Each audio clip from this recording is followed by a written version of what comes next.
Inheritance and variation से आज start करेंगे मेंडल्स लॉ ऑफ इनहेरिटेंस। तो अभी सारे वीडियोस वॉच कर लीजिएगा। अभी तक मैं पूरे 4 चैप्टर्स पूरे कंप्लीट करवा चुकी हूँ। आपके एनसीईआरटी के पूरे क्वेश्चंस मैंने आपको प्रैक्टिस करवा दिए हैं विद एक्सप्लेनेशन। तो आप सभी वीडियोस को वॉच करने के लिए ये वाला प्लेलिस्ट पर जाएं और वॉच कर लीजिएगा। आपको सारे वीडियोज़ वॉच करने हैं एक एक करके, तभी अच्छे से आपकी प्रैक्टिस कंप्लीट होगी। तो चलिए स्टार्ट कर लेते हैं मेंडल्स लॉ ऑफ इनहेरिटेंस।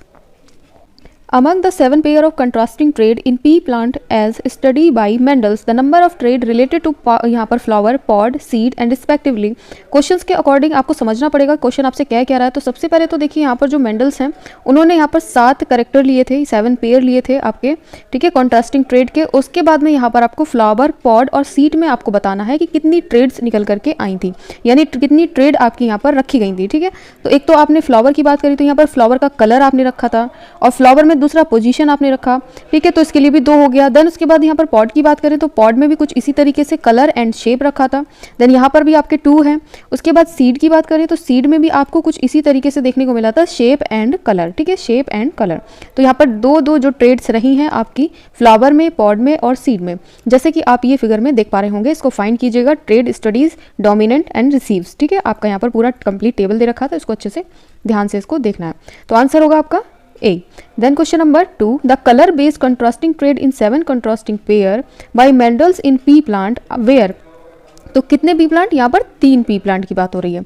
तो चलिए नेक्स्ट क्वेश्चन नंबर 3, यहाँ पर आपको फिलअप करना है pair of contrasting trait were study by Mendel's in pea plant. अब कितने ट्रेड्स, जैसे कि मैंने आपको बताया कि 7 ट्रेड्स रखे गए थे, ठीक है। कौन कौन से थे? सबसे पहले तो प्लांट हाइट था, flower position, pod colour, pod shape, flower colour, seed shape, seed colour, ठीक है। तो टोटल जितने करेक्टर थे यहाँ पर जो ट्रेड थी तो भाई यहाँ पर थी 7, तो आंसर होगा B. Then next question number 4, ठीक है। 4 क्वेश्चन में क्या कहते हैं वो भी देखते हैं। Some dominant trait study by Mendel where, किसके अकॉर्डिंग? यहाँ पर violet flower colour, green pod colour, round seed and shape के अकॉर्डिंग, ठीक है। आंसर होगा C. Question number 5, refer the given table contrasting trait in pea plant study by Mendel's. तो character और dominant trait, then उसके बाद receive trade. तो यहाँ पर सीड कलर की बात करें तो फ्रेंड्स यहाँ पर क्या रखा गया था, डोमिनेंट ट्रेड येलो था और रिसीव किया हुआ ग्रीन। उसी तरीके से फ्लावर कलर की बात करें तो वॉयलेट आपका ट्रेड था, रिसीव हुआ आपको वाइट। देन उसके बाद पॉड शेप की बात करें तो आपका यहाँ पर फुल है, ठीक है। उसके बाद यहाँ पर आपको क्या रिसीव हुआ, कॉन्स्ट्रिक्टेड, ठीक है। तो पॉड कलर क्या था, सॉरी पॉड शेप क्या था, यहाँ पर फुल था और रिसीव क्या हुआ, कॉन्ट्रेक्टेड, ठीक है। तो ये भी आपका राइट है, ये भी राइट है, ये भी राइट होगा। देन उसके बाद 4th देखते हैं। तो फ्लावर पोजीशन कुछ इस तरीके से थी आपकी एक्सियल और उसके बाद रिसीव हुई टर्मिनल, तो ये आपका आंसर होगा डी। सारी ही पोजीशन आपकी ठीक है। तो चलिए next question number 6। Question number 6, which of the following characters was not chosen by Mendel's. अब मेंडल्स के अकॉर्डिंग आपको बताना है, तो यहाँ कौन सा एक करेक्टर है जो कि मेंडल्स ने नहीं लिया था। पॉड शेप भी लिया था, location of flower, pod colour भी लिया था। उसके बाद यहाँ पर लास्ट बचता है आपका लोकेशन ऑफ पॉट, तो ये पॉड आपका नहीं लिया गया था, तो इसको यहाँ पर उसने चूज नहीं किया था मेंडल्स ने, ठीक है। तो आंसर होगा आपका D. Then inheritance of 1 gene के अकॉर्डिंग आपके question number 7, genes which code for a pair of contrasting trait are known as, क्या कहा जाएगा इनको। तो यहाँ पर जीन्स की बात हो रही है, एक जीन्स कोड है, एक पेयरिंग में कॉन्ट्रास्टिंग पेयर जिसे बोल रहे हैं, कॉन्ट्रास्टिंग ट्रेड जिसे कह रहे हैं, तो इसे हम किसका नाम दे सकते हैं, तो हम इसको एलील्स कह सकते हैं, ठीक है। जीन की बात हो रही है तो एक कोड की बात हो रही है, ठीक है। जीन में कोड है आपका पेयरिंग ऑफ कॉन्ट्रास्टिंग ट्रेड का, तो इसको हम क्या कह करके बुला सकते हैं, आपका अलील इसको हम कह सकते हैं। आंसर होगा B. Question number 8, question number 8, a recessive allele is express in. अब देखिए यहाँ पर रिसीव एलील है, उसको हम सिर्फ और सिर्फ एक ही कंडीशन में इसे एक्सप्रेस्ड कर सकते हैं, होमोजाइगस, ठीक है।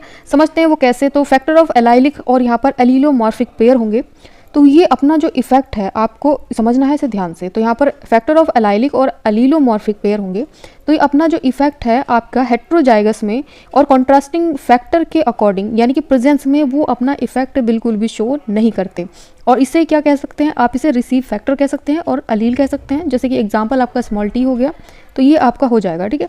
तो ये हाइब्रिड टॉल पी प्लांट है जिसे आपने टी स्मॉल टी, ठीक है, इस तरीके से आपने इसको दर्शाया था। तो यहाँ पर जो होमोजाइगस कंडीशन है केवल इसी में देखने को मिलता है, उसके अलावा और किसी में इसको एक्सप्रेस्ड कर ही नहीं सकते, तो आंसर आपका होगा B. Then question number 9, question number 9, the character which appear in the first filial generation are ठीक है, जिसे आप F1 जनरेशन कहते हैं, ये ध्यान रखिएगा। तो R कौन सा होगा, यहाँ पर डोमिनेंट करेक्टर आपके निकल करके आते हैं। अगर आपने क्रॉस कराया होगा तो यहाँ पर आपकी बात हो रही है character which appear in the first filial generation, ठीक है, यानी कि F1 जनरेशन की बात हो रही है, तो यहाँ पर डोमिनेंट करेक्टर निकल करके आते हैं।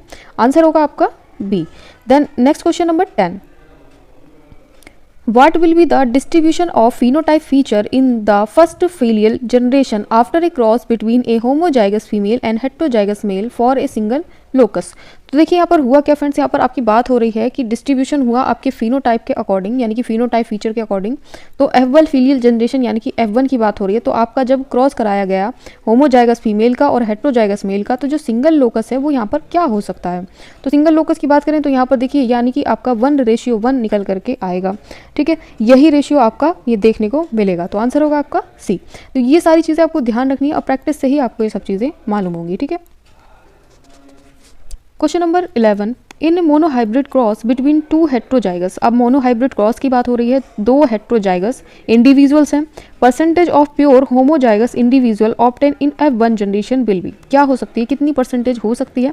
तो चलिए थोड़ा सा इसको डिस्कस कर लेते हैं। मान लीजिए आपका यहाँ पर पेरेंट के जो गैमीट हैं वो T, देन यहाँ पर आपका कैपिटल T, स्मॉल t, ठीक है, इनके बीच में अगर क्रॉस कराए जाएंगे तो इनके जो गैमीट्स होंगे वो कैपिटल T और स्मॉल t होगा, और इसी के अकॉर्डिंग इसके जो गैमीट होंगे वो यहाँ पर कैपिटल T और स्मॉल t, ठीक है, अकॉर्डिंग टू यहाँ पर आपका क्रॉस। तो इस तरीके से क्रॉस इसको कराया जा सकता है, कैपिटल T, उसके बाद यहाँ पर इसी को इस तरीके से capital T, small t, then उसके बाद यहाँ पर capital T, small t, then उसके बाद आपका स्मॉल t, ठीक है। तो कुछ इस तरीके से आपका निकल के आता है। तो ये आपका क्या रहा, टॉल। देन उसके बाद आपका इसको भी क्या कहेंगे, ये भी टॉल रहेगा, ये भी आपका टॉल है, ये आपका डॉर्फ रहेगा। तो यहाँ पर कितना रेशियो आ रखा है आपका, तो 3:1 कर करके आता है। तो परसेंटेज की बात कर रहे हैं, तो परसेंटेज कितना हो सकता है, तो परसेंटेज आपका यहाँ पर 50% हो सकता है, यानी कि 50 आप इसे कह सकते हैं, ठीक है। तो यहाँ पर आपका 3:1 है, तो परसेंटेज के अकॉर्डिंग यहाँ पर आपको इसको 50% ही रखना होता है, ये आप ध्यान रखेंगे, क्योंकि ये आपका जो है प्योर टॉल है और ये आपका प्योर डॉर्फ है।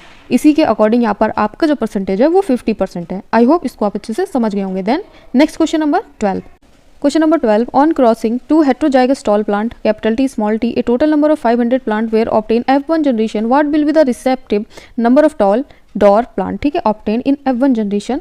तो देखिए अभी जैसे कि क्रॉस कराया आपका यहाँ पर कैपिटल T और स्मॉल t, देन आपका क्रॉस किससे हुआ, कैपिटल T, स्मॉल t, यानी कि जो हेट्रोजाइगस टॉल प्लांट की बात कर रहे हैं, तो F1 जनरेशन में इनके गैमेट के अकॉर्डिंग जो रेशियो आया था तो वो यहाँ पर किस तरीके से था, आपका 3:1 में था।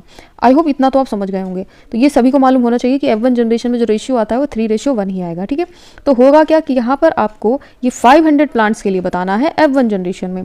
तो सबसे पहले तो आपको इसको सॉल्व करने का तरीका मालूम होना चाहिए। तो सबसे पहले देखिए आपके ये कुछ इस तरीके से संख्याएं दे रखी हैं। तो सबसे पहले तो आपको क्वेश्चंस के अकॉर्डिंग भी अपने जो यहाँ पर ऑप्शन दे रखे होते हैं उनमें से भी आपको क्वेश्चन का आंसर हल करना आना चाहिए। अब देखिए यहाँ पर ऐसी संख्या को आप चूज करें जिसको प्लस करने पर आपका यहाँ पर 500 आ जाए। तो ऐसी यही संख्या आपको दिख रही होगी जिसको प्लस करने पर 375 को अगर प्लस करेंगे तो यहाँ पर कितना आएगा, आपका 500 प्लांट आएगा, ठीक है। आंसर होगा आपका यही वाला। देन नेक्स्ट क्वेश्चन,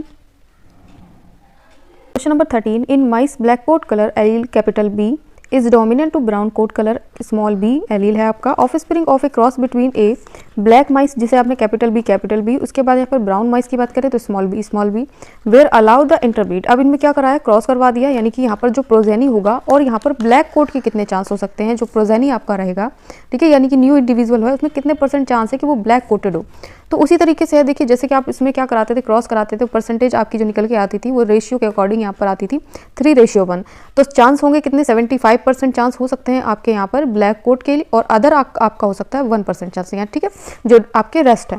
तो यहाँ पर जो ज़्यादा से ज़्यादा चांस होंगे ब्लैक कोटेड के वो होंगे 75%। Then question number, in fruit fly long wing is dominate to vestigial wings where heterozygous long wings fly were crossed with the vestigial wings fly 192 offspring were produced in exact Mendelian ratio has been obtained, then the number of each phenotype would be।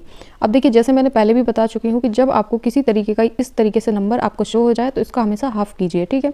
तो आपका long wing और यहाँ पर वेस्टिजिनल wing का total आपका 96 answer आपका निकल करके आ जाएगा। देन क्वेश्चन नंबर 15 में उसी तरीके से आपका क्वेश्चन है, क्रॉस करवाना है और आपको यहाँ पर डॉर्फ ऑफ स्प्रिंग की बात आपको चलानी है, किस तरीके से आपको यहाँ पर निकालना है। तो चलिए एक बार क्वेश्चन को रिपीट करके देखते हैं। What is probability of production of dwarf of spring is cross between two heterozygous tall P plant. अब देखिए टॉल पी प्लांट की बात हो रही है, तो जैसे कि हमने हमेशा से 3:1 का ही अभी तक रेशियो देखा है, जिसमें आपके यहाँ पर टॉल जो रहे हैं वो 3 हैं और यहाँ पर डॉर्फ रहे हैं टोटल यहाँ पर 1 रहा है, ठीक है।